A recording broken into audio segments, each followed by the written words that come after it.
Nerdy Neo on the mic tells a story. Open mic, a world of digital glory.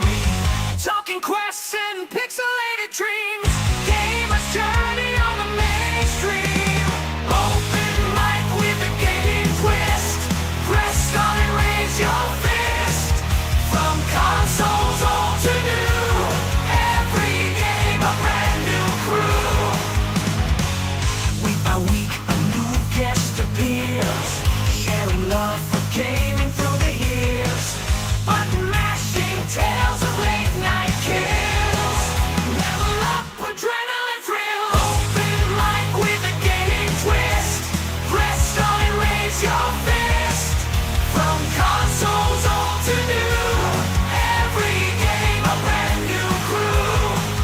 From pixel art to high-def screens. Open worlds and cutscenes. Neil's questions deep they go. Discovering every game in tow.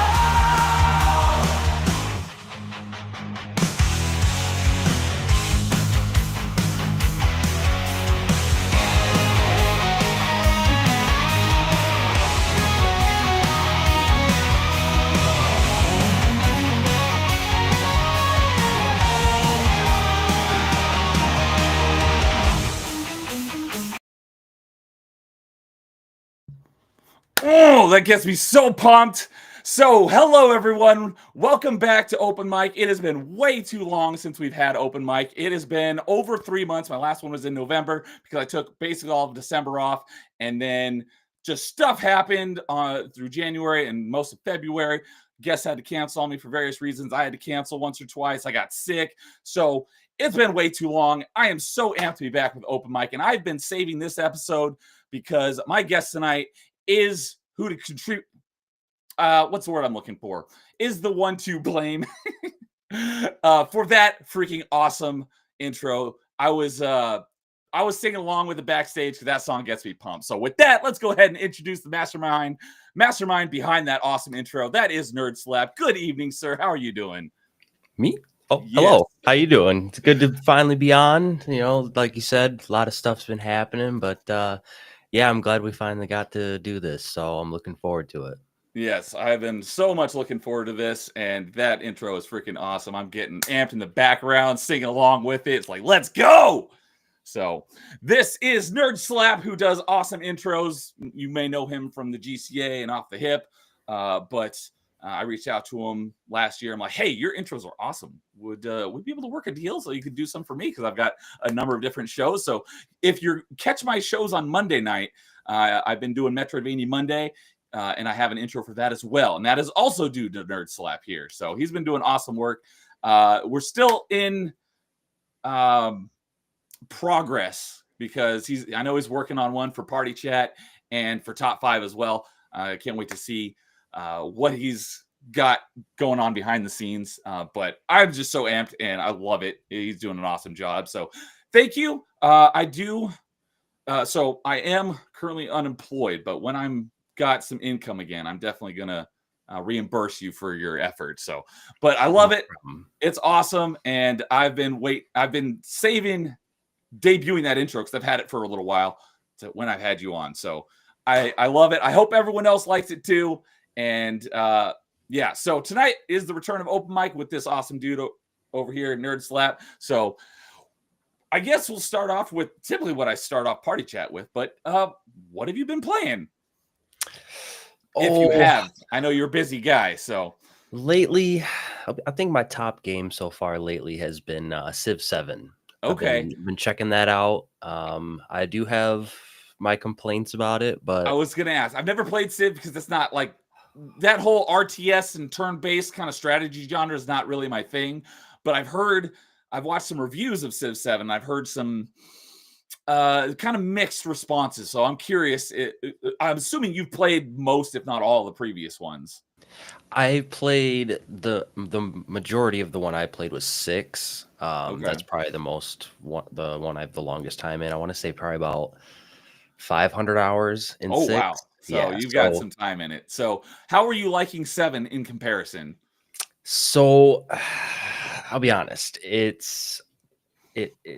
it's a different game, yes, but it's almost like an entirely new game, if that makes sense. I've heard they've made some interesting changes to the formula. It's been a lot of big changes. It the best way I can describe it is take everything you know from 6, except for the basics, throw it out the window. It very different. So with 6, you would choose like a civilization, and it would give you like the leader for that civ, and then you just play as that. With 7, you now choose a leader and then a civilization. And as Oh you yeah, I progress- heard you can do like Yeah. leaders that have nothing to do with the civilization. You can kind of mix and match. I'm assuming that was not the way it was before. No, not at all. Like, for example, like in 6, you had Julius Caesar, and it was just for Rome. Okay, that would Whereas- be my assumption. Yeah, whereas now in this one, you can have Harriet Tubman running like the Mayan Empire or the Mongolian Empire. And it's just very different. And some of the small changes too, like one of the big things that people were mad about was with like scouts and other troops, if you had an excess amount, you could just auto explore. And they Okay. took that feature out in 7. That sounds annoying. And it's very time consuming. Very. But we kind of covered this, I want to say Monday, maybe on Off the Hip. You did talk about it a little bit. Yeah, like they definitely focused more on how it looks and the playability on a console compared to focusing on making sure the game was good to play. You know what? I think I heard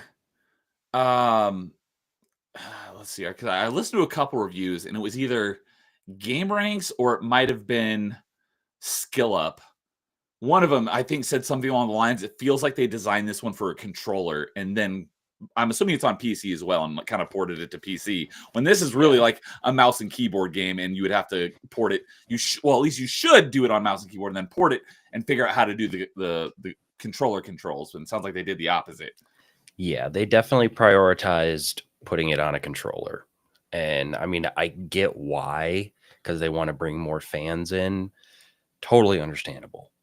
But if anything, I think they maybe should have pushed the release date back a little bit more, maybe another like month or so, just to iron out any like bugs that they could, because there are still a lot of bugs. I've noticed like movement, for example, there's times where your troops will like, instead of just walking across the terrain, they like teleport and they like glitch over there. Or when they're Like, you don't have that technology yet. Right, exactly. Like, or they'll be standing on a tile and they just kind of like start glitching in and out of existence. It's very buggy, very buggy. But apparently they're going to be giving us free DLCs and all this other stuff to make up for it. And it's like, Yeah, that's great, but how about maybe give me some money back for a broken game on release? I mean, yeah, exactly. The only company I trust to release a good, a game that actually works on launch day is probably Nintendo. Yeah. Other games, anything else, it's like, well, first of all, I say this all the time. I'm very frugal and I'm very patient.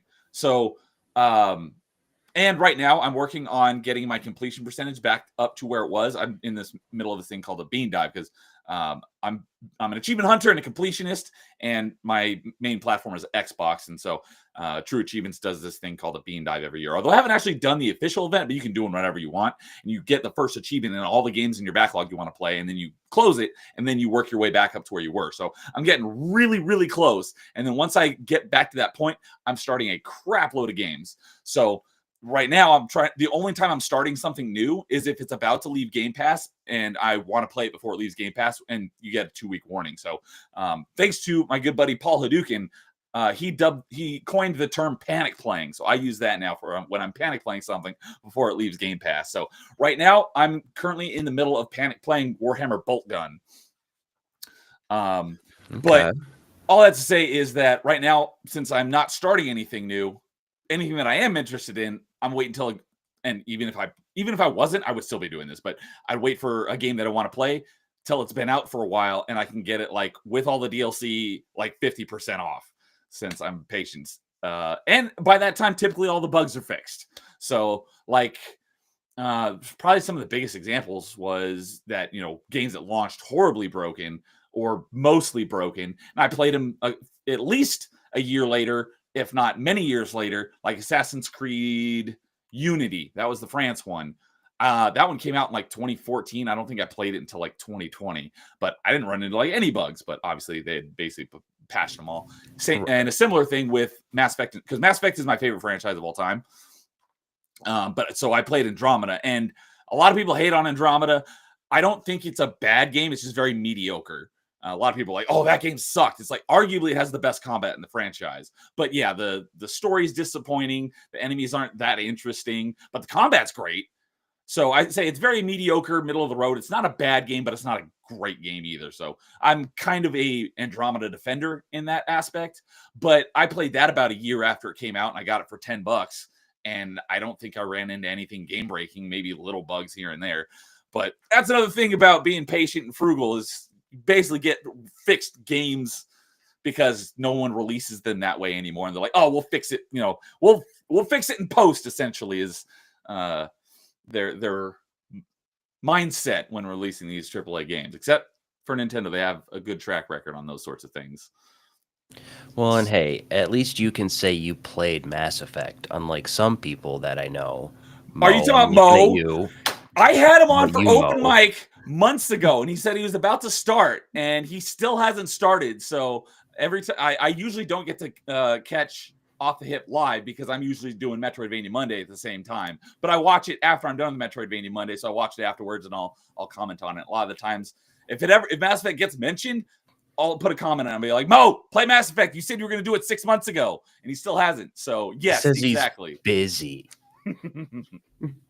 But yeah, I haven't, so Mass Effect 3 is my single favorite game of all time, and it's my second most hours in any game, and that's because I absolutely love the multiplayer. I've played it. I think the longest I haven't played it since it came out in 2012 is like 6 months. I play it very regularly, a couple times a month. Oh, yeah. So I put a ton of time in the multiplayer. I love the multiplayer, but it's been a really long time since I played any of the campaign. So one of the games I'm really looking forward to when I start that next dive and play all these backlogged games, I still haven't played the Mass Effect Legendary Edition. I'm very much looking forward to playing through the campaigns again. I did pick the Legendary Edition up because it was on sale, I think, for like $8 at one point. It's gone on sale for that much multiple times on multiple platforms. Yeah, and I was like, you know what? I got to pick it up. And you've played them all, right? It's been a long time, but I played through, I think, at least the first one. Okay, because 1 is quite different than 2 and 3. 2 and 3 are much closer in gameplay than 1. And the way I say it is that Mass Effect 1 is heavy on the RPG elements, but light on the like third-person shooting elements. And then on Mass Effect 2, they kind of flipped and they went too far the other way. They overcorrected and made it very light on the RPG elements and heavy on the third-person shooter mechanics. And then in 3, I think it's like the perfect blend of the two. Okay, fair. So yes, I'll have to check those out then. But yes, definitely play the whole trilogy. Most people like Mass Effect. A lot of people have Mass Effect 2 in like their top 5, if not, or 10, if not 5 games like of all time. 2 is a good game. I just like 3 better. But I would say probably arguably 2 is a better game. I just prefer 3. Okay. But yeah, definitely got to play them. If you haven't played them, they're excellent. And I can't wait to play them again because it's been too long since I've actually played the campaigns. Another thing I often mention is one thing. And I mention this every time, and someone usually in chat's like, no, this game did it first, but I had never heard of it until they mentioned, I forget what it is. But one of the things that kind of blew my mind at the time was all of your choices carry through to the next game. I had never seen any other game do that before. So if you wanted to make a different choice, you had to go back and play the first game again and then import that into 2, and then same thing, import from 2 into 3, and things change. So that's another thing that I was like, that's awesome. Oh, I think my camera died. Okay, I was like, I have internet trouble, so sometimes it's my end. So I don't know if it's on my end or your end, but I think we're still good. So I'm assuming it's probably just your camera because I'm hearing your audio just fine. My camera is a little wonky sometimes. Did BD Jake send you his camera? I think I got mine from Isaac. Okay. So, but I did want to say hi to a few people in chat who I think are some of your people because I haven't seen them before. But Stankman A7X, I'm assuming he's a fan of Avenged Sevenfold. They playing Hell Let Loose with Big Bang. Cool. I've heard of that game, but I know nothing about it. But hello, Stankman. Good to see you. And yeah, Nerd Files, that is your other online name. And Yes. we got the Gaming Ronin 05. Hello, Gaming Ronin. Good to see you. And it just jumped on me. And JK is here. Good evening and welcome. Yeah, it's saying rip Nerd Slaps camera. You say Nerd's camera, that could be either one of us. That's true. That's true. I remember one because I've been on Off the Hip twice now, I think. And I don't remember if we mentioned this on stream or whether it was in the background afterwards. But ABF one time was like, it'd be funny to get all the nerds, people have nerd in their name on panel for a stream. So like Nerd Slap, Nerdy Dio, we got Nerd Wars. I got a buddy whose name is Nerd Takes. And I'm sure there's a bunch of others, but just get a panel of all people that have nerd in the name. It's like, I would be so down for that. He did mention that again recently too about doing that, and so that would definitely be fun because they were talking about just like partway through the stream or whatever, just be like, "Hey nerd," and then just everyone would just be like going like, "What? You calling me?" It's funny because along those lines, not video game related, but in high school, or maybe it was in middle school, I don't remember, but on our basketball team, we had what was it, like 12 people on the basketball team, and 1 year 5 of the 12 people on the basketball team were named Ryan. So just for poops and giggles, he put all 5 Ryans in at the same time one time. Oh yeah, it's always fun when there's multiple people with the same name. I had that like growing up, just like in school, there'd be like 2 or 3 other people with the same name as me, and anytime the teacher called my name, it would be all 3 of us. Like, what? It's funny because for my name, I think including myself, there was 3 of us in my grade. Because I went to a pretty small school. There was like 100 people in my class. Like my graduating class, and there was like 3 people with my name. But since high school, I've only met like 1 or 2 other people with my name. It's like, it's not that uncommon, but it's just funny how I haven't really met any others with my name.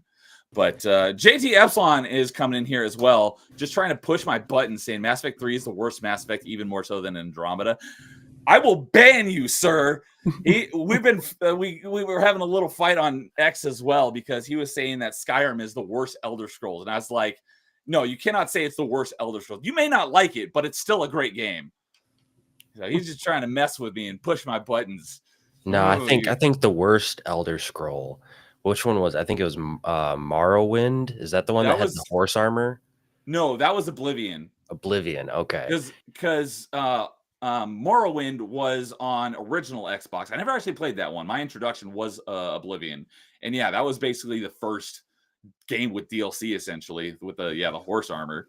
But they did come out with one of the best DLCs of the time with Shivering Isles. That was a great DLC, and that was the first game on 360 that had more than 1,000 gamer score because of the Shivering Isles DLC. Really? Yeah, that's interesting. And so, because at the time, all games had to have between 5 and 50 achievements, and it had to equal up to 1,000 gamer score. And then once DLC started becoming a thing, they added Shivering Isles. And they added another. I forget what the max you could have with adding a DLC. Like a base game still had to be 1,000, but if you add a DLC, you could add another 250 gamer score.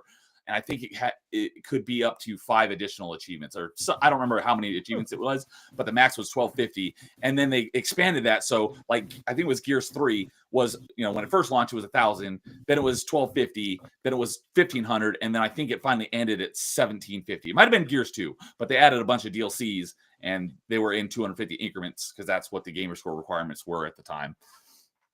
Interesting. I did not know that.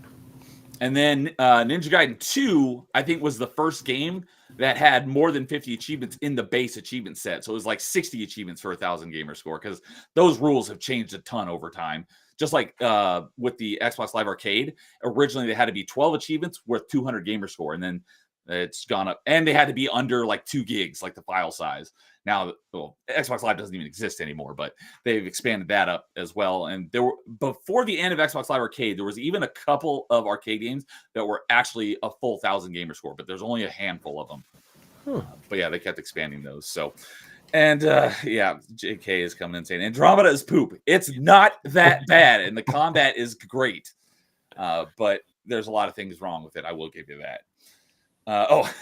And Gaming Run said, watch Elder Scrolls 6 be the worst one if it ever comes out. It will come out. I fully believe it will come out. How it will be, I don't know. I'm not going to put any money on that yet. Oh, JT is saying that Elder Scrolls 6 will be the worst one of the series, and then Neo will finally be right about Skyrim not being the worst. Skyrim is a great game. So, what's your take on Skyrim? Did you ever play it? I didn't play through the whole game, but like I did play a good chunk of it, you know, back when I was younger. But like some of the mods that people do for this game are insane. That's one thing that's keeping the game alive for so long. So I'm assuming you played it on PC. I think it was actually on Xbox, because usually which Xbox was it? Was it 360? Because that's the original Skyrim launched on 360. Then they did was the 360. Yeah. Then they released like the anniversary edition or whatever. That's the one on Xbox One, and that's the one that's on Game Pass, because the 360 version of Skyrim is not backwards compatible. So if you want to play it on an Xbox One or newer, you can only play the anniversary edition, not the original 360 one, because they're like, hey, we want to push you to the newer version. So if you want to play the 360 one, you have to actually play it on a 360. That was always one thing that really annoyed the crap out of me about certain games, because there's plenty of other ones where they have an Xbox 360 and an Xbox One version, but the 360 version is backwards compatible, so you play both. Like all the Assassin's Creed that were on 360 and Xbox One, those were all backwards compatible, so you can play both versions on a newer Xbox. But then another game that I was a big fan of, like the Prototype games, they were not backwards compatible. So if you want to play it on the newer one, you have to rebuy to play the newer version. But I mean, I actually picked up the bundle not that long ago because both games were on sale for like $10. So I was like, yeah, I never got to play the second one in the first place, so I'll finally get around to playing it. So, but that's how they make their money, though, is pushing those new versions. You want to play it on a newer console? You got to buy the new version. Yeah, I mean, I get it. It just annoys the crap out of me when there are other games that give you the new version and you can play the old version. So, they're just being greedy. Oh, but while we're on the topic of Skyrim, one thing I always say is the 360 version is the best Kinect game was Skyrim on 360. They patched in Kinect controls for it, so I have to bring this up every time we're talking about Skyrim, and it was phenomenal. It was a literal game changer. And the thing that also was annoying is because when the Xbox One launched, it came with the Xbox One Kinect packed in, but they didn't bring in the Kinect controls into the Xbox One version. So if you want to play it with the basically the voice commands, you have to do it on the 360 version, and it's awesome because instead of like, you can basically play the whole thing without going into your menu, because you can do almost everything through voice commands. And one of the best parts is, instead of going through your Dragon Shouts, equipping it and hitting a button to activate it, you hold the right bumper and you say the shout yourself. So you can do any shout right off the top of your head as long as you know the words. That is really cool. I didn't know that they had a Kinect feature for that. That's really cool. I had there was like when they patched it in, because it was like with a patch update, an issue of Xbox Magazine had like the 4 pages of like all the voice commands. I don't know whatever happened. I think I like scanned them or something, and I went online and I printed them out so I could have them handy. But yeah, I always mention that because that is obviously, you can play play it on PC with all the mods to make it look like a more modern game and make it look amazing.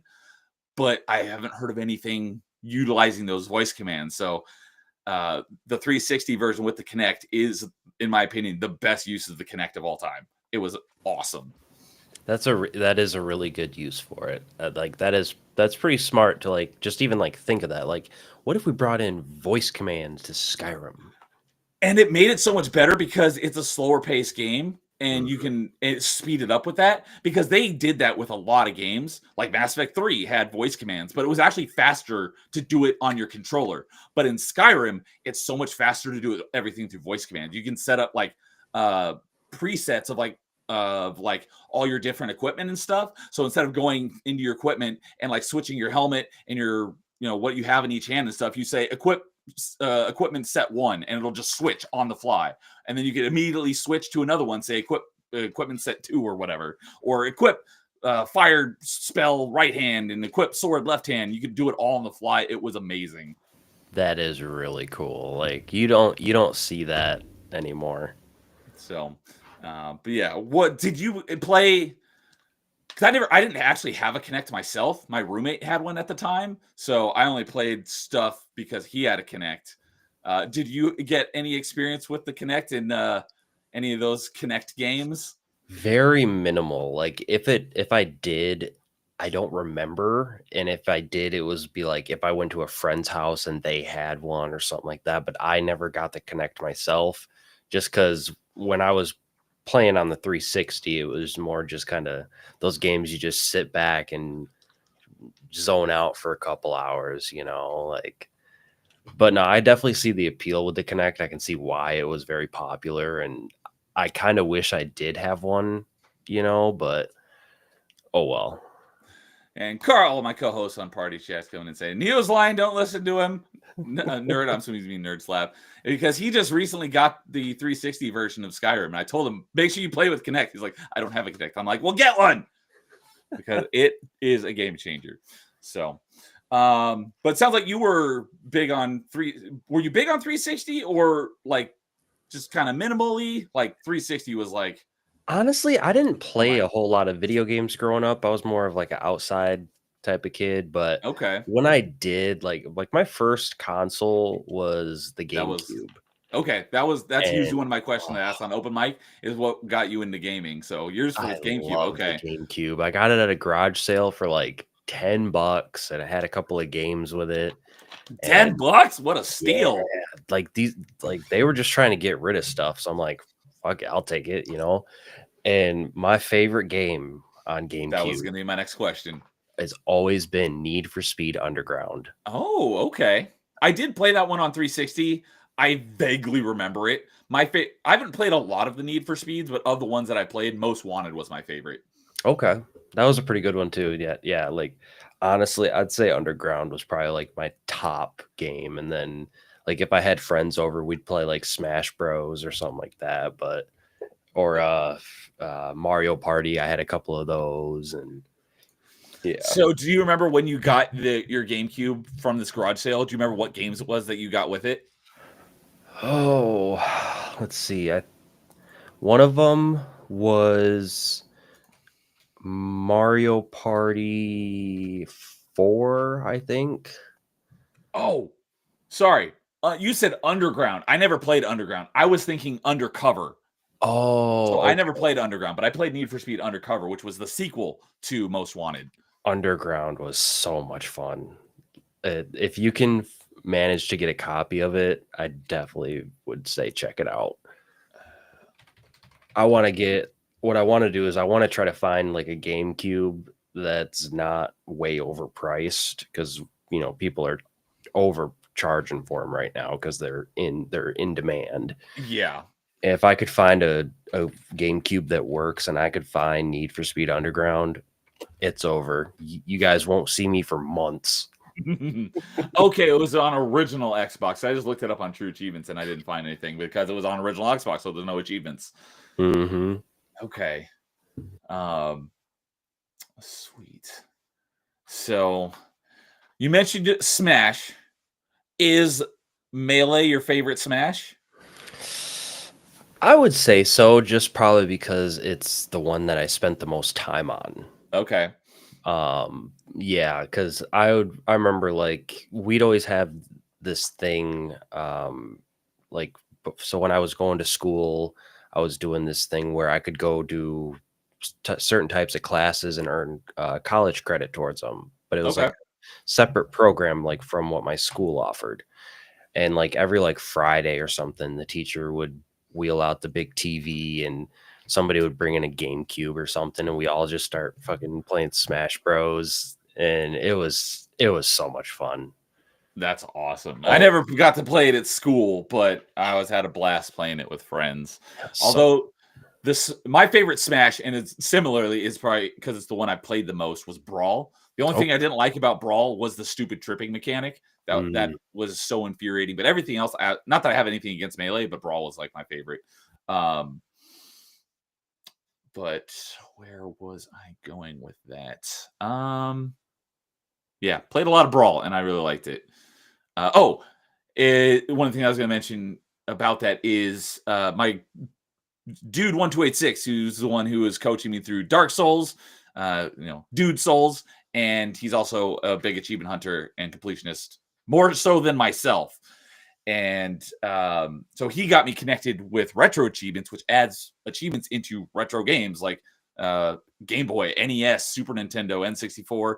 GameCube just launched last summer, so I got really into it. So I started playing Melee again because it's got achievements. It's all community run, which is good and bad, because it's not like all games on the platform have achievement sets. They're created by the community. So someone can be like, I want to develop an achievement set for this game.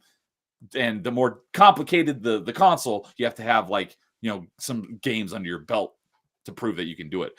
Dude has written quite a number of achievement sets for some of the older games on NES. Like he wrote Link to the Past achievement set, and some, if not all three, of the Donkey Kong Country achievement sets. So he's written achievement sets.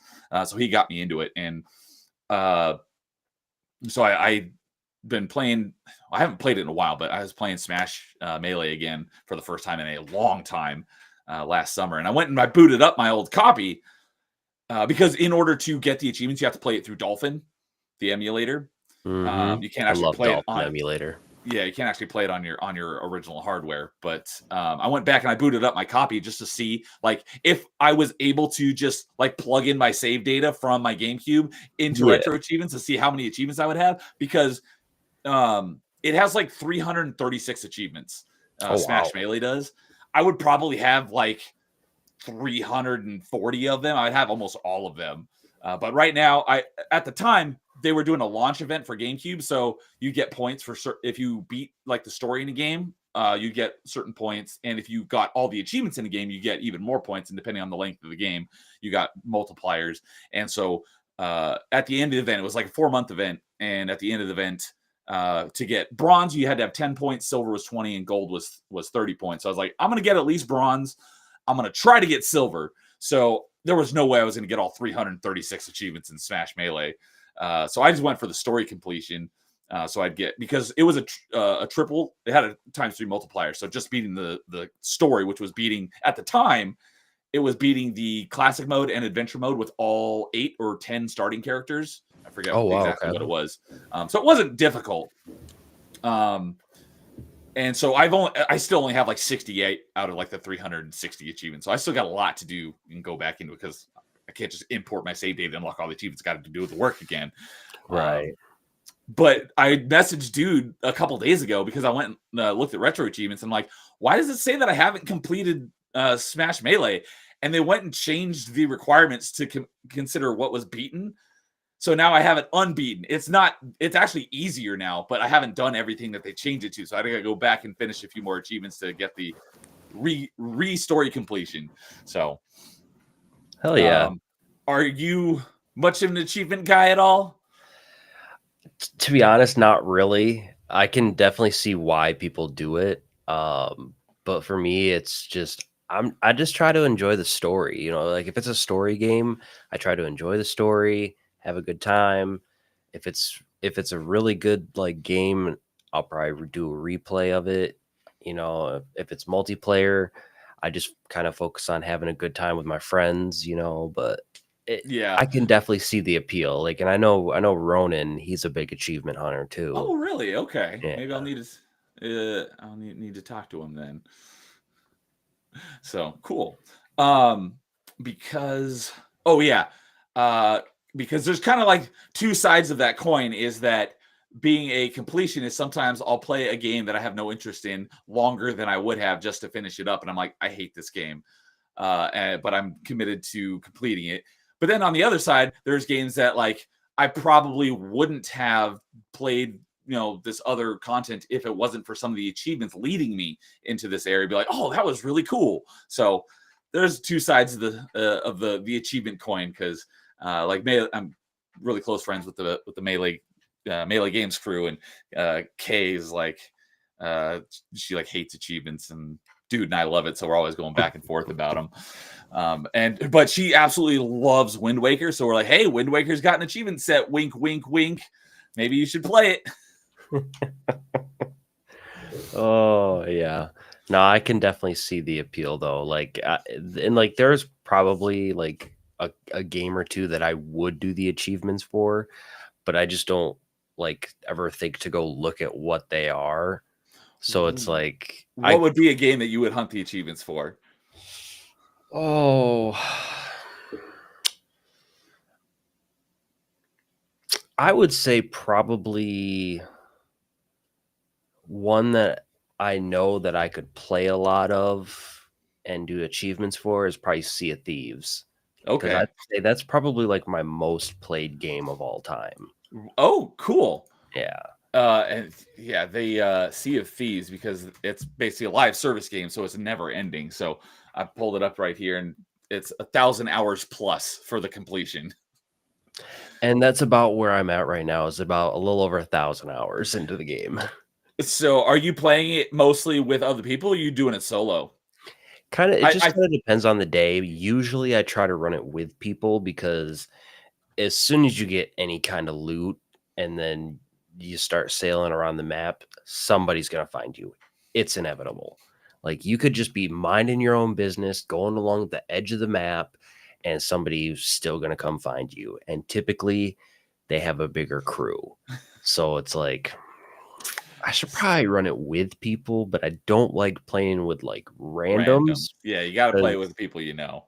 The last time I played with randoms, as soon as they spawned into my ship, they just started throwing fireballs and burning my ship down, and I lost everything. I had just done like 2 hours worth of missions and gotten a bunch of loot and stuff, and I was going to go turn it in, and then randoms joined and ruined everything. This is why we can't have nice things. Exactly. It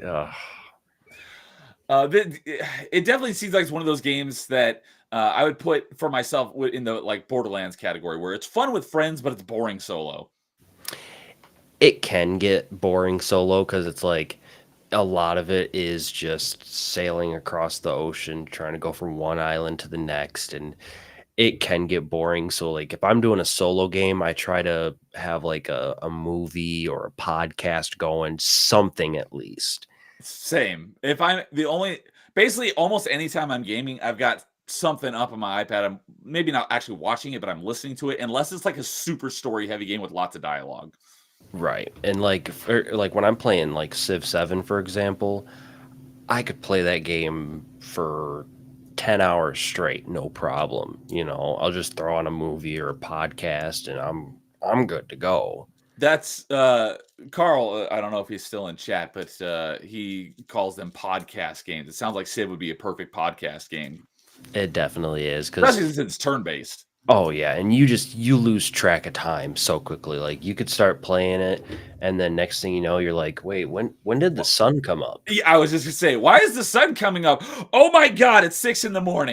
I need to go to work. 14 hours. Oh, that's great. That was actually a party chat question we talked about one time, is what was the first game that you stayed up all night playing? So I don't remember what mine was, but I want to say it was probably an all-night Halo LAN party. Okay. Yeah, that's fair. Those were the games to stay up for. Oh man. Yeah, we had so much fun. We usually played 2 Xboxes 4v4, but occasionally we'd have enough people to do 4 Xboxes and do like 4v4 v4v4 or 8v8, and oh my god, those are some of the funnest times. Yeah, I loved playing Combat Evolved. I remember when I was in, I think it was like freshman year of high school, I was in computer class one day and somebody was like, dude, I found the entire game of Halo Combat Evolved on this computer. And so he distributed it to anyone that wanted to play it. And so Oh, so it was the PC version? yeah, and it was that like, had some stuff that the Xbox version didn't. yeah, and it was nice because we could still run like the online multiplayer with each other, do like custom games, online games, and and you could turn mods on and off. So it was always a blast. You would have like 12 of us, 14 of us in a game, and so much fun. So much Good fun. times. So, I'm gonna catch up on chat here a little bit. Just JK is agreeing with you, saying that Underground was fire. And Underground was also the first Need for Speed game you ever played. So, My first Need for Speed game as well. I think Most Wanted was also the first Need for Speed game that I know played. Underground was mine. I thought he said Underground. Oh, okay. See, even I did it again. Underground was fire, but Undercover, which is the one that I mentioned, was the first one that he played. Okay, I was thinking you were talking about the same game, so I did it myself again. And yeah, Gaming Ronin saying, yeah, try buying a GameCube at GameStop. That's probably. I think they would be cheaper at MegaCon than they would be at GameStop. No, he's saying that GameStop has a jet black GameCube, which that's the one that I had, was the black one for $60. That's not too bad.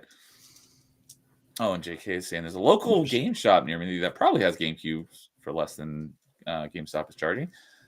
Sweet. Yeah, I've never really been to any local. I don't even know if I have any in the area. And Christian Frades is here. What's up, Christian Frades? Good evening to you, sir. And JK is just started playing Sea of Thieves. Have you guys played together? I don't think we have yet. No, that's definitely something we'll have to work out, though. If he's just starting, we'll get a crew going.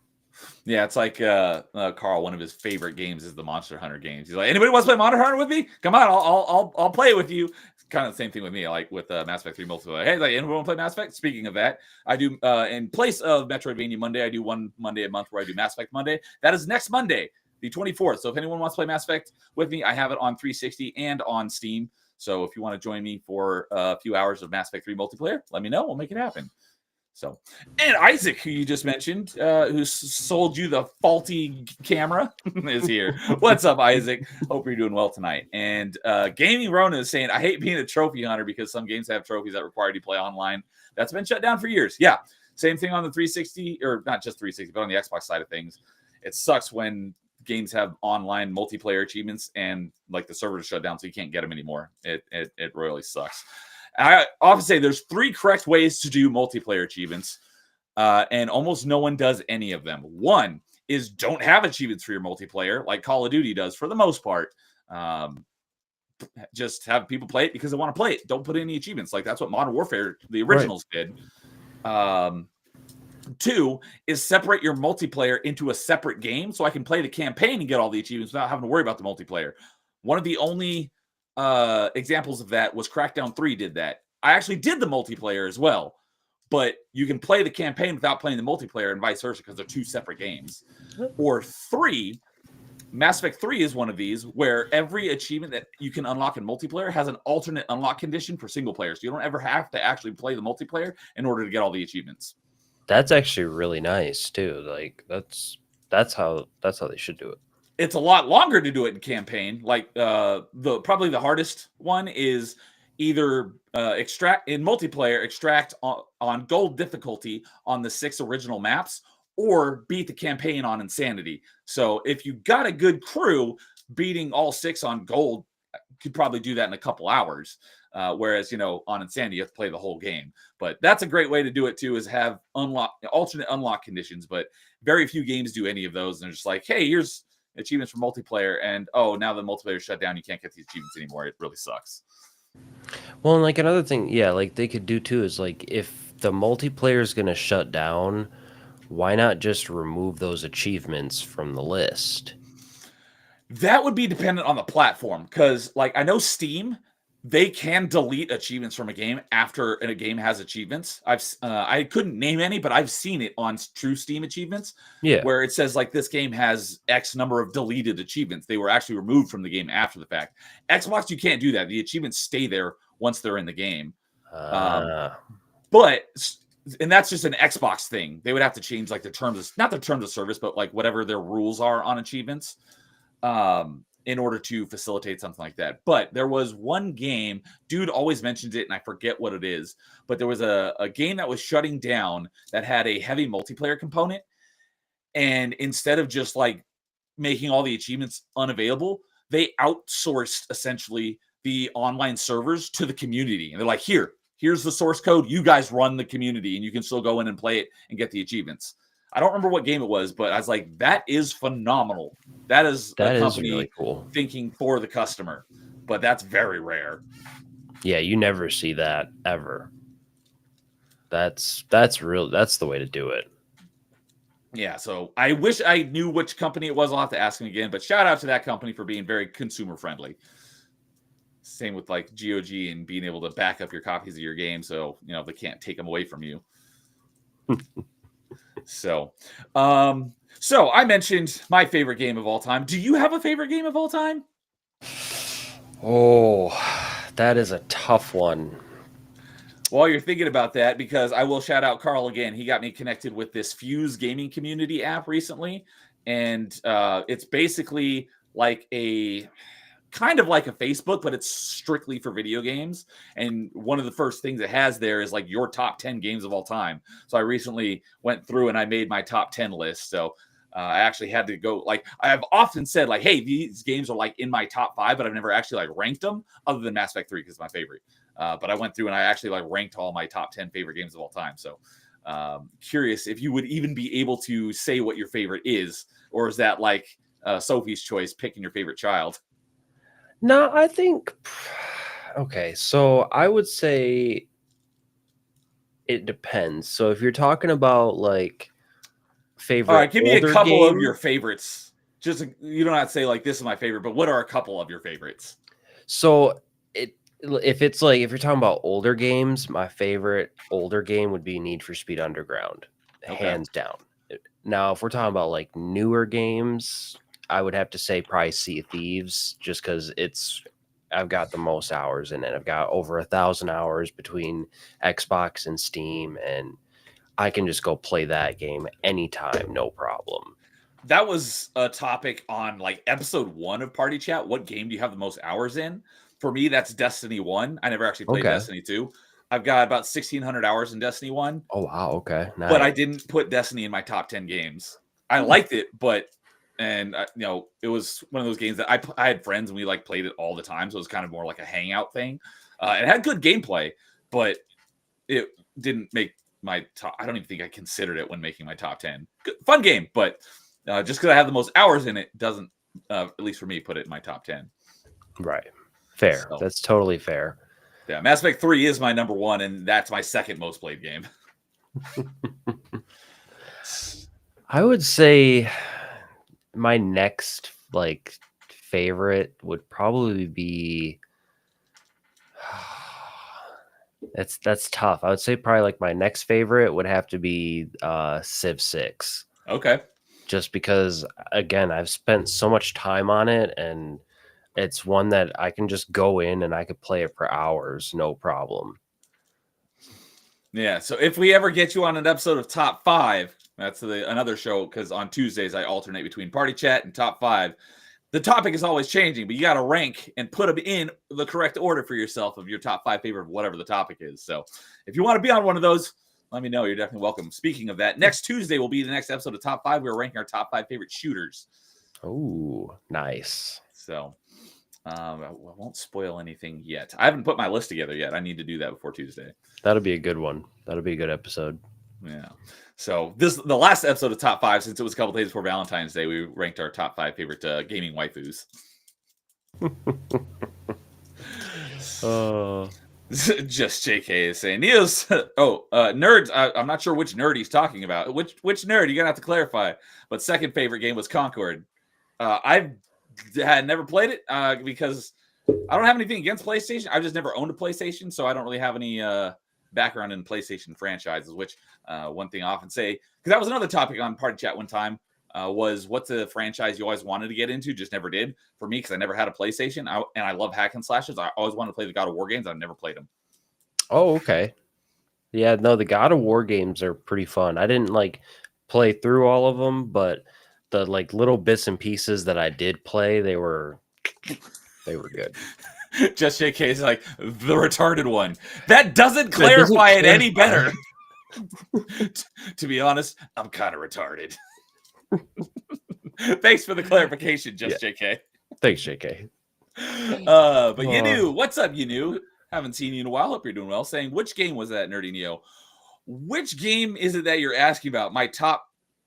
I know it was when I was talking about top 10 favorite games of all time, but I'm not sure what specifically you were referring to. So if you want to clarify, I will answer that question. Shoot, I was going to ask you another question. Oh, not a question, but while we're talking about God of War, Carl and I and Angry Canadian, if you're familiar with him, are doing a year-long gaming challenge. This was all Carl's idea, and so nice. And there's like bonus points for beating certain games in a franchise, and bonus points for beating games in different genres, and bonus points for the longer a game takes, the more points it's worth. So it kind of balances out playing shorter games versus someone who plays because Canadian and Carl both love like JRPGs, and those are long as crap games, and I don't like JRPGs. But so those ones will be worth more points than like a quick game.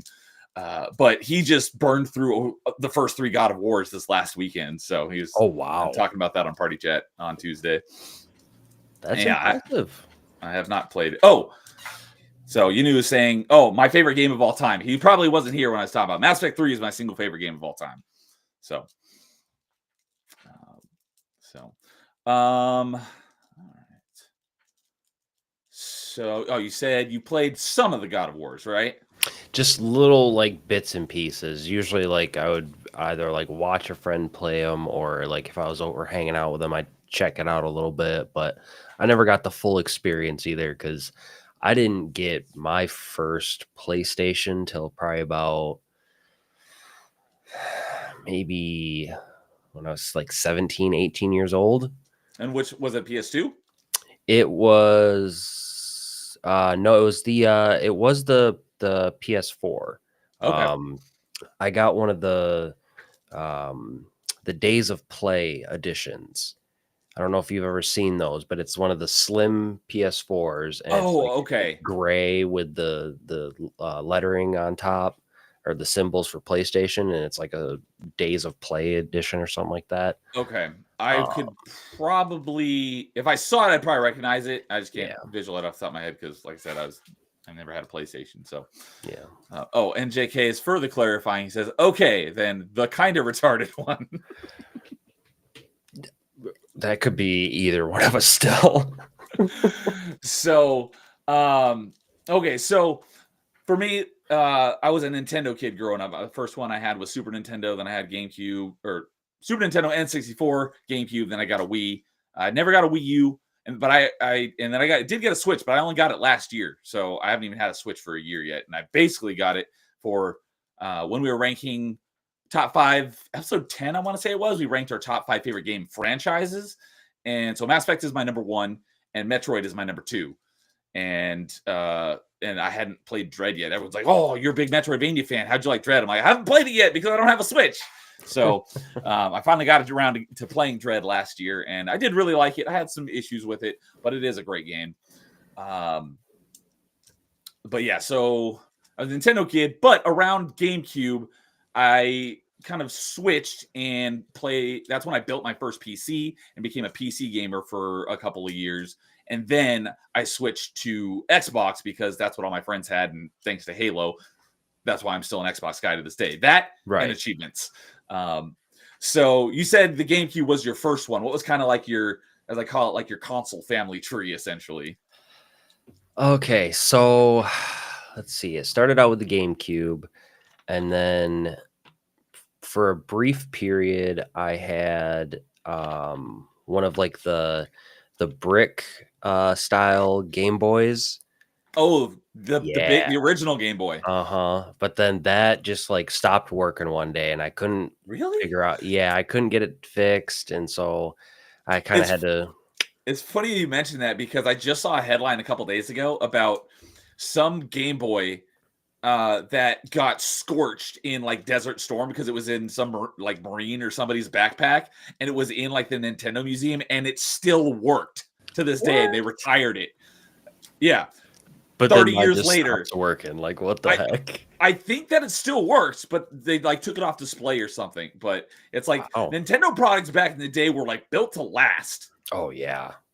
Oh yeah, you don't get that anymore with anything. Nothing is built to last anymore. The things are so fragile because they're all, basically all the consoles nowadays are essentially, desktop computers essentially. Yeah. And they're very fragile. They can't, survive a couple inch fall. And Game Boys and stuff, it's like, be careful. It might dent the concrete when it falls off the, if you left it on top of your car. Right. That and Nokias. Yeah. Well, and like that's another thing too. Like that's why I switched over to PC, because for the longest time I was console. I was like, I'm a diehard console fan. But then I was thinking about it, and I'm like, it's just getting to the point where it's just a computer. It's just like a desktop computer, but you could do so much more with an actual computer. So I'm like, instead of just upgrading my console every couple of years, might as well just get build my own PC, and I can get way more use out of it. And that's a lot of people's argument. For me, like I would much rather, to each their own. For me, I would much rather sit on my couch in front of my 75-inch TV playing a game than sit here at my desk and play it on my 35-inch monitor. Fair. So, of course, you can do that still, but I mean, no one's gonna like unhook their PC and take it out to the family room to go play it on the TV. It's like you're gonna build a separate computer for that if you want to play it on your TV. I was just gonna say, just build a second computer. Build a second computer, or if you do like Mark the Cyborg, who used to be my co-host on Party Chat, like his family room is like his PC room. That's the way to do it too. You can do that as well. Your main room be your PC setup. Oh, it'd be perfect. That's one thing that's because like I said, I built my PC, which was actually this PC right here was the one I built in high school. And that's when I switched to PC gaming for a while until Halo got me, all my friends and Halo got me back on to console with Xbox. And so I had that. I played that for a few years because when I built it, it was like top tier, top of the line at the time. And I got I think the top tier GPU at the time was a ATI Radeon 9700 something. I think it had 256 megabytes of video RAM. A whole 250. It might have been 128. I don't remember. This was 20 years ago. And that was top of the line. Yeah. So I was playing that for a few years, and then once it kind of phased out, and I was doing mostly console gaming again. So I didn't play like any PC games until I built the PC I'm on now, which I probably built it. It's been up and running for probably about maybe not quite 18 months. So not terribly long. But since then, I'm getting into PC gaming again. I've been building a Steam library and stuff. So, and it's great because there are PlayStation exclusives that I was considering getting a PlayStation for, but they're bringing all their exclusives to PC. So I don't actually have to get the hardware for it. So that's another bonus. Like I still need to get back to it, but the 15 or so hours I played of Ghost of Tsushima, I've absolutely loved. I'm looking forward to getting back to it and playing through it in its entirety, but great game. And basically all the other big PlayStation exclusives, if they aren't on PC, they've been announced that they're coming to PC at some point. So, and then it is nice. If you're on the opposite side, the PlayStation people, like all the big Xbox games are on PC as well. So there's no real reason to get both if you've got a decent PC. Yeah, and it's just the one thing that I don't like about modern gaming is all of these games are so big file-wise, like size-wise. Like Call of Duty. Yeah, Call of Duty, one game. 3 games in one. It's like 300 gigs or something. It's like there's no reason for it. Why? I would like to be able to have other games installed rather than just the one. You will have our game installed and that's it, and you will like it. You will enjoy it. You will not complain. Yeah. That and speaking of achievements, another thing that's really annoying is that on Xbox, at least, I don't know if it's the same on PlayStation, but the recent Modern Warfare 2, 3, and Black Ops 6, instead of them being separate games, they're all one achievement set. So in order to, you could have already gotten all the achievements from Modern Warfare 2, and then Modern Warfare 3 comes out. Now you have to get all the next set of achievements in order to regain your completion. It's not a separate game. So if you want to play one of them and you're an achievement hunter, you got to play all of them. Yeah, I don't like that. It's dirty. I do not like the way that they did that. It's just like that. It's so disheartening, because it's like you work so hard to get all that done, and then it's like, oh, I'm not even close. Gotta do it all over again. And do it all you have no idea, like the next game, they could have ridiculously hard achievements, and now it's like almost impossible to get the completion again. Right. The worst is games that leave Game Pass, and then after they leave Game Pass, they release DLC. So now you got to buy the game and the DLC. That's rare. Most of the time, it's while it's still on Game Pass, so you can just buy the DLC and finish it off before it leaves. But there have been a few games that they'll leave Game Pass, and after they leave Game Pass, then they add DLC. It's like, you suck. That is dirty. But Try touche. to take my money. I haven't had to do that, but yeah, as I mentioned, Metroidvania is my genre of specialty. I'm on Xbox, at least, because there's on True Achievements, there's like leaderboards and stuff. I'm number 1 in California. I want to get number 1 in the world. I'm 25 or 26 right now. That's basically just playing all of the Metroidvanias on Xbox, which I plan to do. But do you have a favorite genre?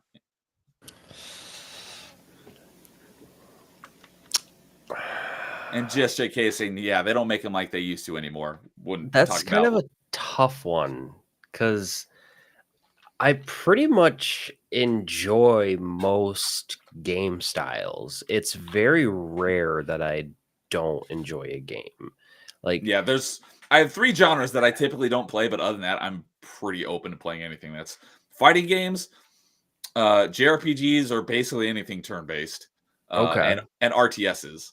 I like RTSs. I'm just terrible at them. And JRPGs, I have no interest in. And Carl constantly trying, because he loves JRPGs. He's like, you need to play JRPGs. I'm like, I have so many other games that I'd rather play. And then fighting games, I don't really have any interest in. I'm not good at, except for Smash Bros. But that's like baby's first fighter. So yeah. do you have a favorite genre? And do you have any genres that you kind of avoid? I wouldn't say I have a favorite genre. Like, if anything, there may be like a game here and there that I don't like, but it doesn't impact how I feel about the genre. Okay. So like one of the games that one of my friends, he keeps trying to get me to play it, Escape from Tarkov. Okay. And I've not played it, but I've heard that name a lot. That's an extraction shooter, right? yeah, so you basically you go in, you loot up as much as you can, and you try to get out before you get killed. And I see the appeal. I really do.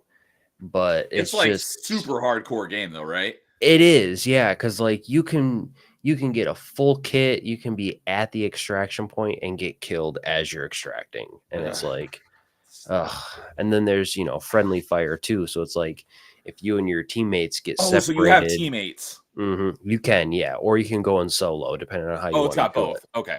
Yeah, so like I could go in with a buddy or two, but if we get separated, it's not really easy to tell who's who unless you're communicating like 24/7. Because you don't have names over your head or anything, right?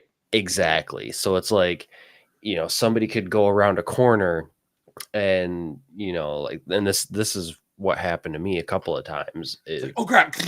Yeah, like they would go around the corner. I'd be maybe 5-10 meters behind them. As soon as I round the corner, they would think I was the enemy, so they'd shoot me and be like, well, crap. Like, I get why you shot because you thought I was a bad guy, but I lost all my stuff now. Yeah. But like it doesn't impact how I feel about the genre. It's just like it'll be just like those games in particular that I'm not a fan of. So do you have any gaming hot takes? Like something that if you said you get the John Wick 2 poster of all the guns pointing at him For me, I think Rockstar is the most overrated developer ever, and I think almost all their games are incredibly boring. This one, I don't even know if I should say this because this one would probably get me hung. Like, this is such a controversial sacrilege. Yeah, like this is some I feel like I would get kidnapped in the middle of the night for saying this, but I'll take the chance. All right. I gotta be honest, I'm not that big of a fan of Minecraft. Okay, I wouldn't say it's a hot take. I've gotten all the achievements in it, and I have no idea how to play it. Because being an achievement hunter and Minecraft, people just build achievement worlds. You just go down the line and push all the buttons, and then all the achievements unlock. So I have no idea how to play Minecraft, but I have all the achievements. Like, I don't mind playing the creative mode, and you're just messing around with some friends. You can just build, monuments, but after a couple hours, it gets, at least in my opinion, it gets really boring. I get the appeal. It's like, I totally it's like digital Legos. Do whatever you want. I don't like that's perfectly fine. I like having like a goal in mind. That's probably like one of the things that ABF and I don't know if you are too, but we really like Satisfactory because there's always a goal that you're working towards. If I had a goal that I'm working towards, I would probably like it better.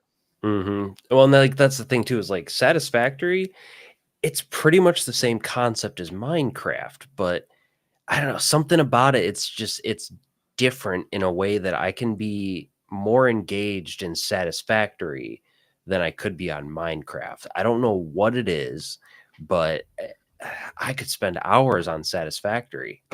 Yeah, I've even thought about getting a dedicated server for it if I can get people to play it, but I'm like, it's just not enough people want to play it, Because when I had ABF on for open mic, I think it was like back in July, so it's been a while.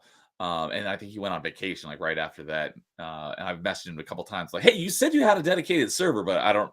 He's like, "Oh, I'll get back to you after you get back from vacation," and he never did. So I don't know if he still has one or what, but there is one, but I don't know if he like still is actively paying for it. Because I've been wondering that too, because like I'll kind of check it every so often and it still says it's offline. So I might message him about it and be like, "Yo, you gonna reactivate that server?" Yeah, I've never actually played it in multiplayer, but I've had a lot of fun playing it solo. I got about 150 hours. I love that game. It's really fun. Who did I had someone on. Not that well, it couldn't have been open mic because I haven't had one since November. I don't remember. Maybe it was someone I was talking to behind the scenes, or maybe it was party. I was talking to someone really recently. I'll have to go through my streams to figure out who it was, but they were a big fan of Satisfactory and Factorio. I know ABF does as well. He loves both of those, but it was someone a lot more recently than I talked to him. And someone was like, "Yeah, I freaking love these games." So if you like automation games, give those two a shot, because I haven't played Factorio, but I do love Satisfactory. I haven't played it in a while. It's another one where, because right now, like I said, I'm focusing on getting that recovery done on Xbox. Once I get that point and I start all these Xbox games I've been backlogging, I'll spend more time doing other platforms as well, like getting caught up on my Steam library. And because not twice, because I bought Satisfactory right after I built this PC in September of 23, because I didn't even know what the game was, and I saw someone on Twitter, one of the gaming people I follow, said, "Hey, post gifs of games that you have 1,000 hours in," and someone posted a gif of the engineer with the Satisfactory. What I forget what the characters are called. I think they're just called like engineers or something like that. Yeah. The Satisfactory engineer twirling the gun. I'm like, "Hey, what game is that?" And he's like, "Oh, it's Satisfactory. You've got like 2,600 hours in it or something." I'm like, "Oh my God, what is this?" I looked into it and I was like, I love the look of this game. It was still in early access too. And he had like, multiple thousands of hours in it. I'm like, holy crap. So it went on sale a couple weeks later on the winter sale. So I picked it up for like $15 and got hooked on it, put about 100 hours into it, completing phases 1 through 3. And then phase 4 unlocked. And it's like, I'm going to spend 3 times longer on just phase 4 than phases 1 through 3. So I put it down. And then they hit 1.0 back in July or September. So I picked it back up again. And I did phases, I think I did phases 1 and 2. I'm not sure if I did 3, but I still need to go back and finish off like the second half of the game or whatever. So once I get through my dive and stuff, I'll focus on playing other platforms more as well. Because I'm like Carl, he absolutely loves Dave the Diver, and he gifted it to me, and I haven't even launched it yet. So that's another one I'm going to play once I get to that point. I've been thinking about checking out. I've been hearing ABF and Irwin talk a lot about this. It's a game about digging a hole. I wanted to check that I've out. heard people mention this, but I don't know anything about it. I don't even know if I've seen a screenshot of this game. Apparently people are going for 100% on this game for whatever reason, like all the achievements. And there's one, I guess, where you have to beat the game in 30 minutes or less. And it's how do you beat this game? I don't even know. I think you just dig a hole really well. It sounds kind of like the opposite of what was that game that was all the rage a couple months back for like 2 weeks? Was it Only Up? Oh yeah. It sounds almost like it's the reverse of that. It's Only Down. Yeah, there was a couple. There was Only Up, and then there was Chained Together. Chained Together. I never actually watched any of that, but I know Paul and DJ Access and the Company Boys played that, and I saw some of the thumbnails from those streams. I haven't actually watched anyone play that game. It's so rage-inducing. Like, you have to be if you're playing with people, you have to be 100% coordinated the entire time, because one wrong step, you're done. Can you play it solo? I thought that was a game where you had to play with people. I think you can. I don't know if it's like an official like game mechanic, but if it's not, I think I saw something about like a mod for solo mode. Okay, because it's basically Only Up, but you're attached to other players, right? Yeah, and it can be up to 4 people, I believe, 3 or 4 people, and is it possible to beat? Yes, but it's very difficult. I think most of the people that I've seen beat it, they have the setting turned on where they can, if they fall, they can like respawn at the highest point they've reached. Okay, so essentially cheating. Yeah, but it's like if you're trying to like go for the legit. Yeah, I don't think I've seen too many people. But it's possible. It is, but it takes a lot. It's tough. So tougher than that well done steak that Isaac likes. Oh, that well done steak is not steak. It's shoe leather. Exactly. So JK is saying Rockstar did some really good games. Yeah, they're good games. I just don't have any interest in them, and I find them boring. They put a lot of work, and they are well-made games. I have no interest in them. And he's saying we can't be friends anymore because of your Minecraft take. Well, what am I going to do, Ronan? I mean, that breaks my heart, man. You know, I was, yeah. I'm sorry, Ronan. Well, I just thought of a question, but I figured out the answer before I even asked it because we've talked about it multiple times tonight because we were talking about Chained Together and like group games. It's like, oh, I was going to say, oh, what's your favorite group game? But probably Sea of Thieves. Yeah. Yeah, I would say Sea of Thieves, or honestly, a new one that I've really been enjoying is Liar's Bar. I've never heard of it. Oh, it's so much. It's essentially Russian roulette, but with cards or dice. And you can have 4 people at a table, and it's really fun. Like, I highly recommend checking that game out. They just released a mobile version on Android. That's free, so like it'd be a good way to like kind of check it out and see like how the game works.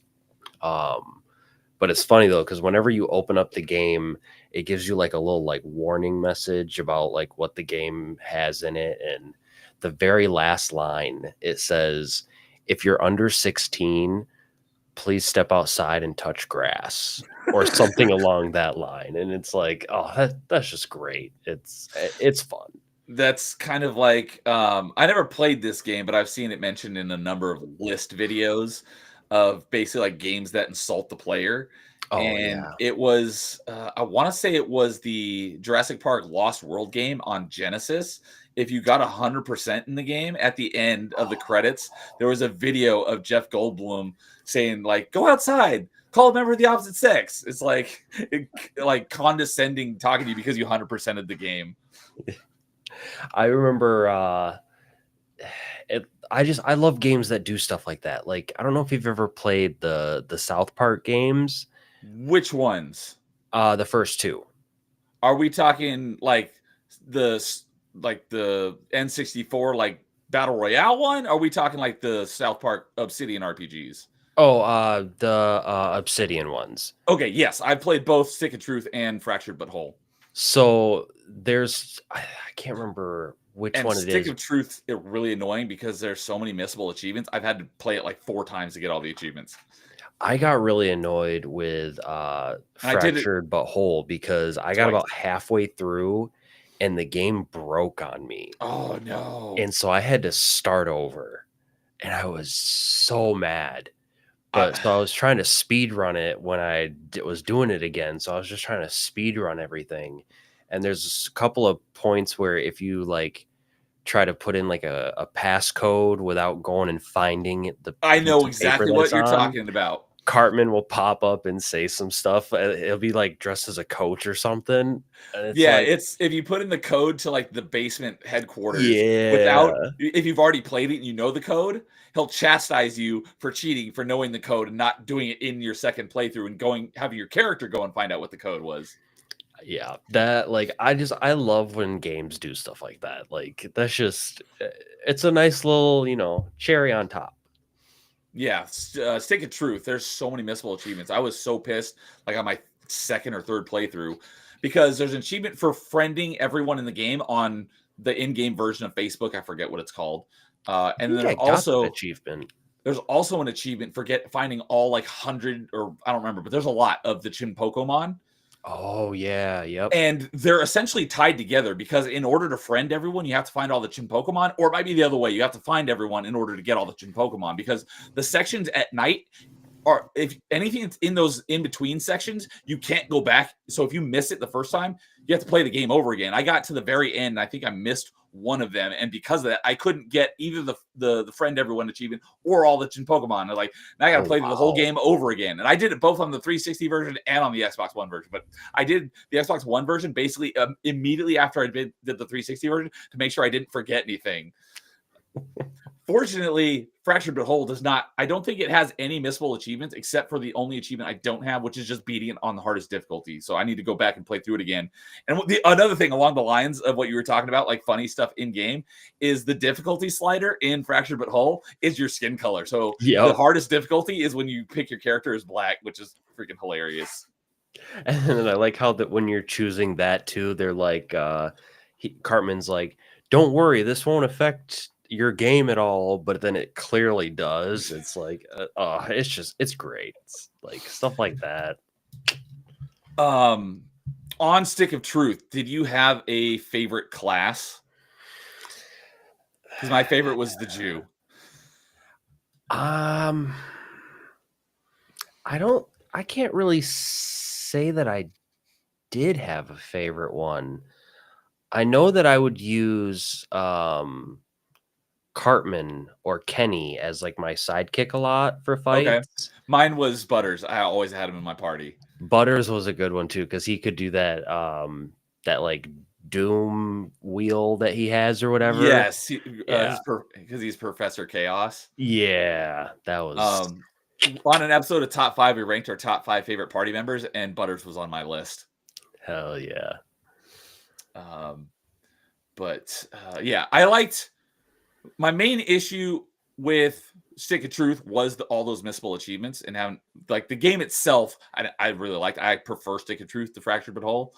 I still like Fractured But Whole, but my main issue with Fractured But Whole was some of the boss fights you're still doing everything in turn-based, but the boss you're fighting against is basically in real time, and it's got this timer that counts down until they go, regardless of whose turn it was.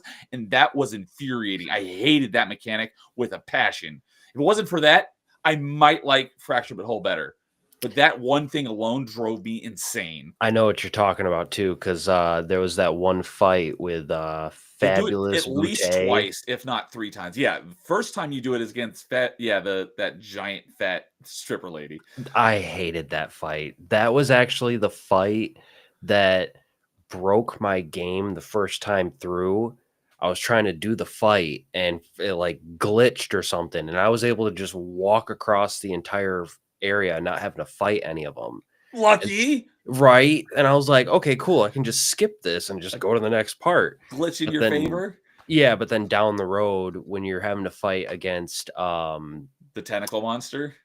against 'Cause that's the other one that takes place in real time, and that one sucked too. Oh, that one was I Then don't think actually I don't think I've gotten to that one yet.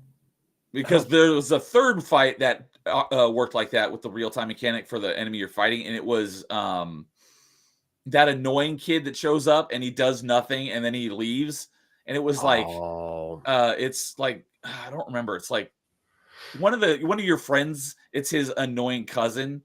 Yeah, You fight him, and he the has that Kite Man mechanic. cousin, yeah. Yes. Yeah. That was the Kite fight Man that it broke on. Kite Man was that Kyle or was that Stan? I forget which one was. It was Man Kyle. Kyle, okay. It was Yeah. Kyle's annoying cousin. Mm-hmm. He shows up.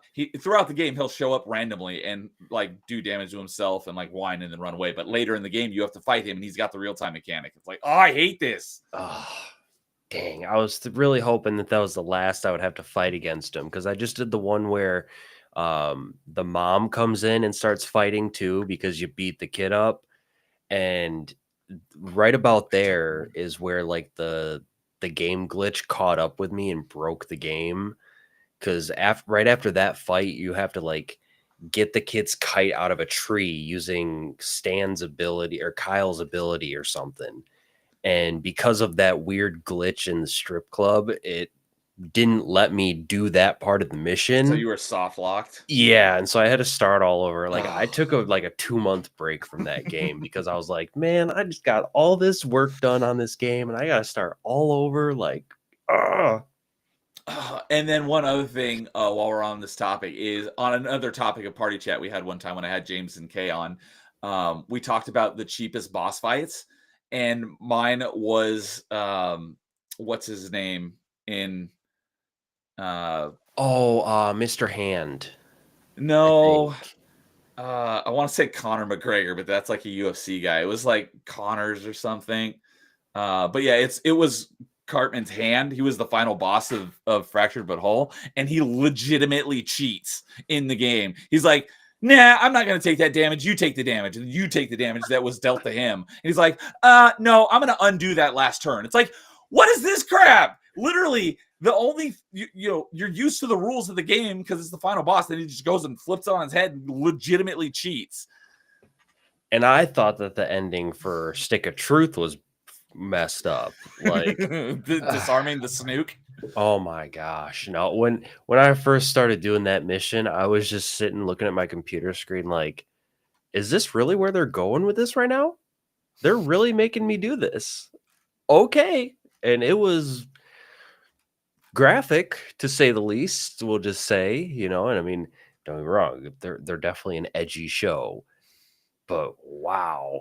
And then the final boss fight for that, where you have to fight Kenny like 3 or 4 different times, and then you got that guy standing in the background and he's just completely naked, and it's like, yeah, like I'm not trying to see that while I have to do this fight. Like that's messed up. What is going on here? Yeah, Maybe like it's I was South like, Park. what is happening?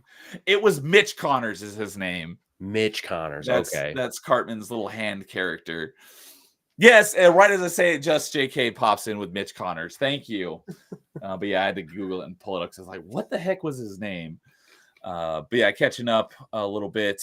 So you lost Gaming Ronin as a friend, but you gained just JK. He says, I'll be your friend.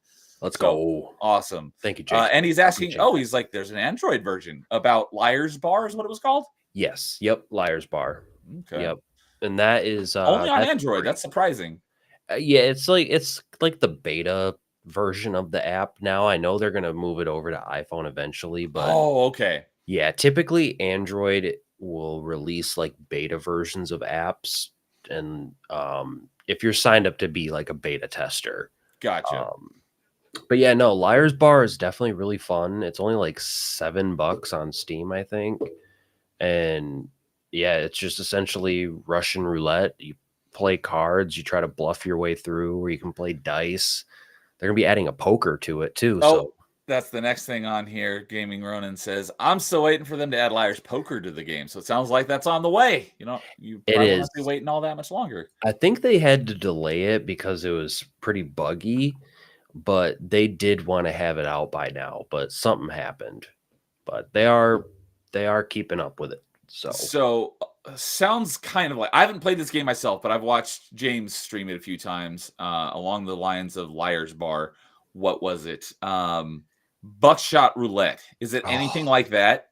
that one is fun too. Yeah, it's pretty similar. I still don't understand how that game works, but I've watched James play it for like 2 hours. I'm like, I have no idea what's going on. Yeah, so essentially you're just trying to bluff in both of them. So in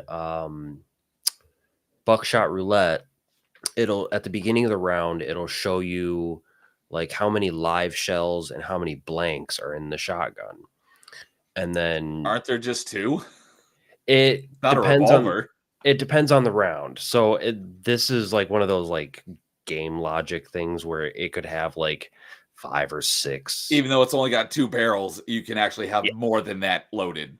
Yeah, pretty Okay, much. gotcha. So, but you're just trying to kind of bluff your way through because you don't know which round is currently in the chamber. So they give you items that you can try to like discover either what one is currently in the chamber, or let's say there's like 6 rounds in there.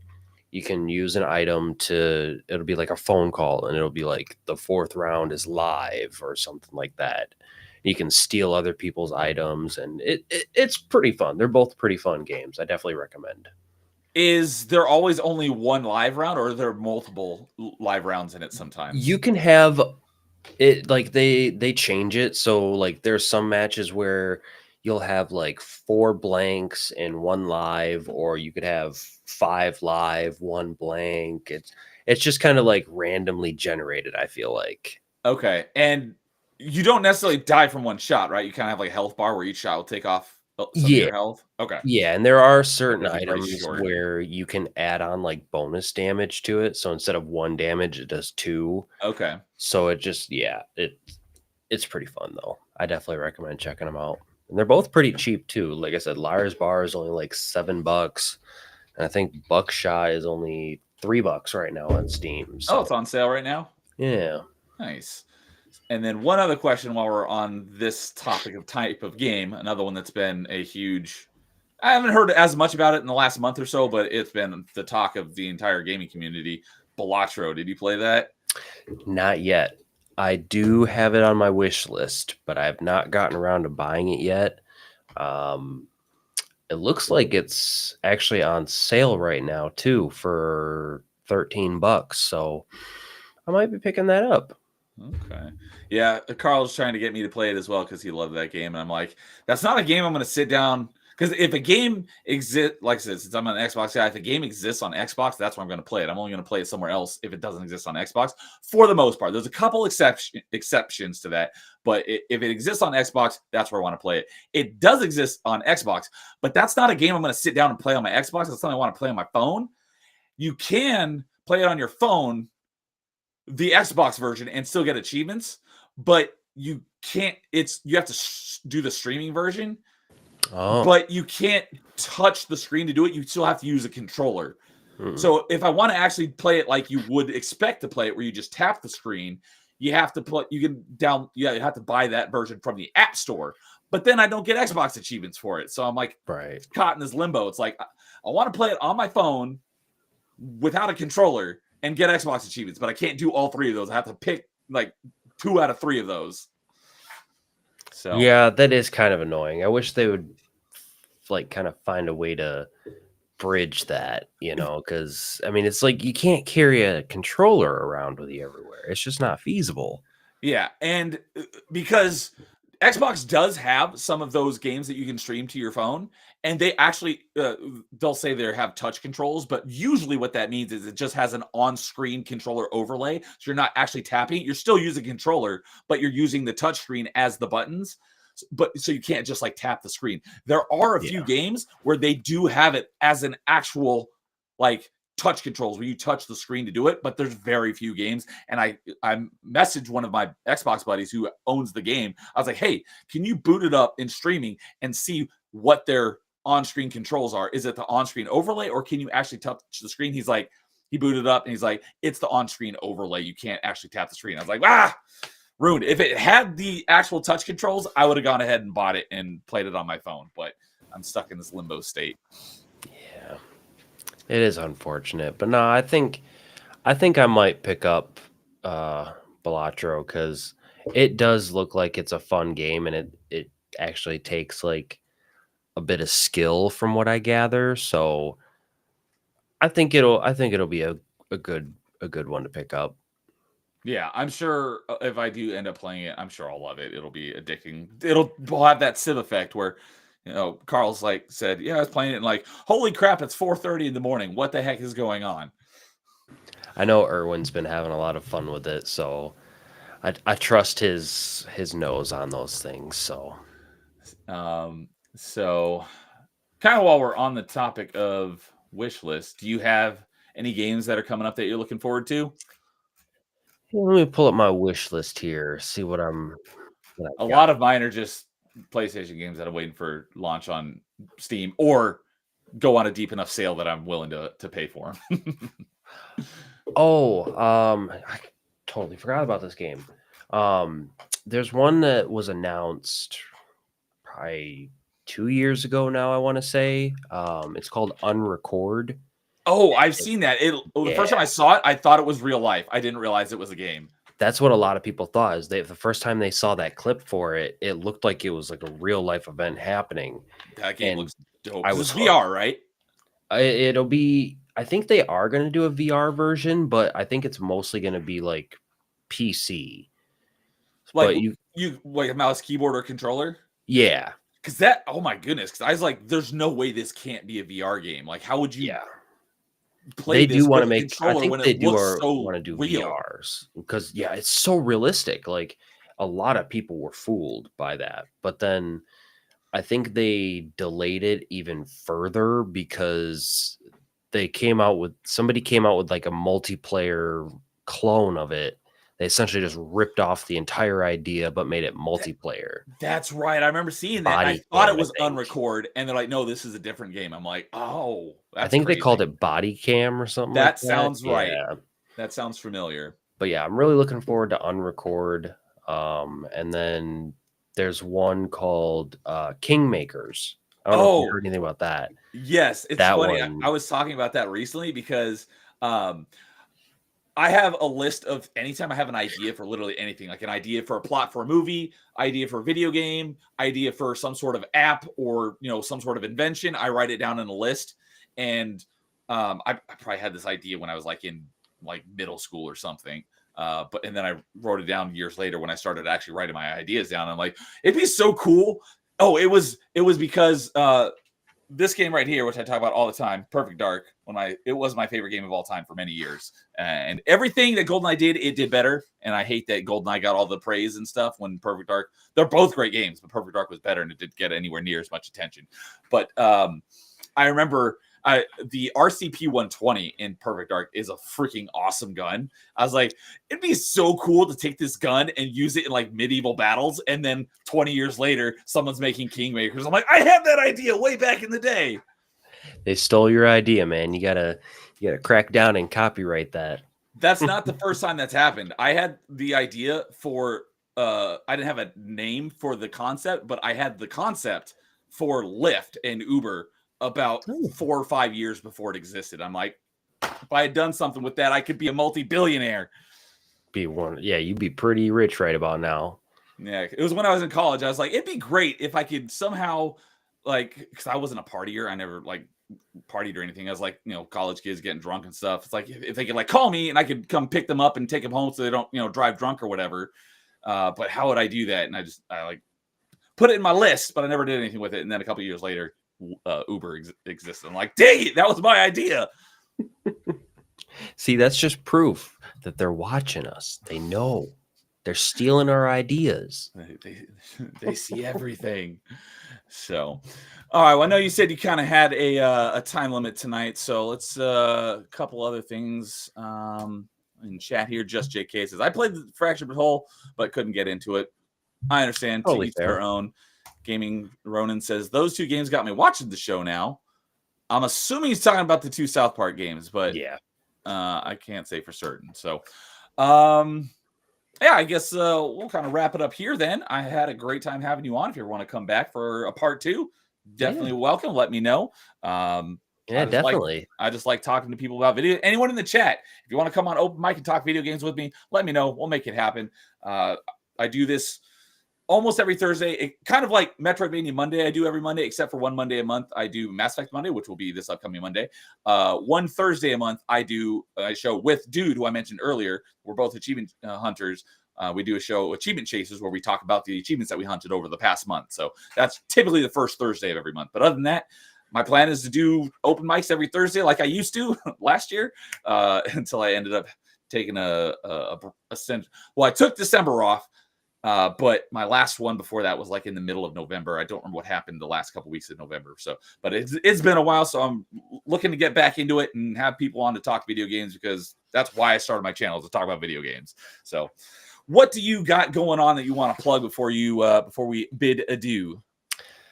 Well, as a lot of you guys know, I stream over on Kick. I've been taking a bit of a break. I was on vacation for a little while. I'm going to MegaCon, had some friends over.